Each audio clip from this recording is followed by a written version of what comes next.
andiny fahadimy koa tsika zao.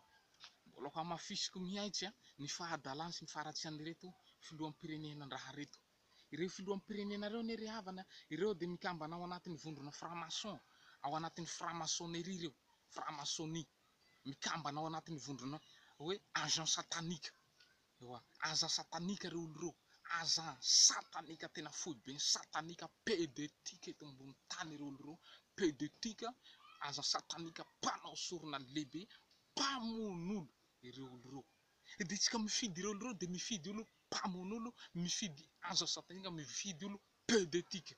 Zay tsika mifidy ireo olo reo. De itsika very havana anao olo te hanjary, te hivoatra, de mifidy olo tsy manjary, mifidy olo devoly.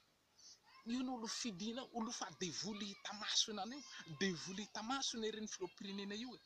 Devoly hita-maso reo candidat hitanao hilatsa-datsika reo. De mbola miromo antsika jiaby de anao foana no anay e, anao no fidinay, mifidy devoly. Olo devoly hita-maso hitanao io de mbola fidinao, pédétique, devoly be reo, raim-beny devoly, devoly velogna ireo olo reo. Magnentana atsika, tonga avasaigna atsika, andao hitodika fanjakam-pisorona. Io no vahaolana farany, vahaolana farany atsika malagasy. Aza manantena fivoarana zany ianao raha mbola républicain mitondra tany teo. Aza managnetrehitra hoe hivoatra Madagasikara, ho avitry Madagasikara.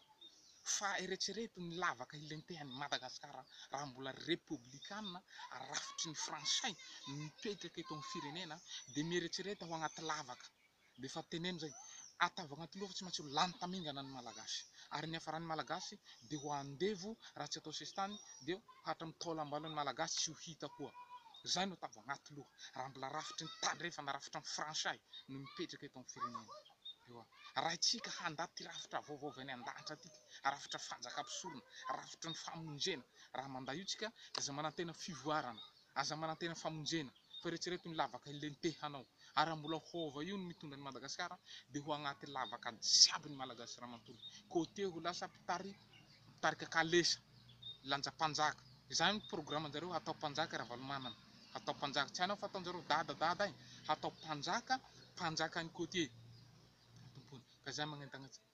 Andao hitodika fanjakam-pisorona fa zany.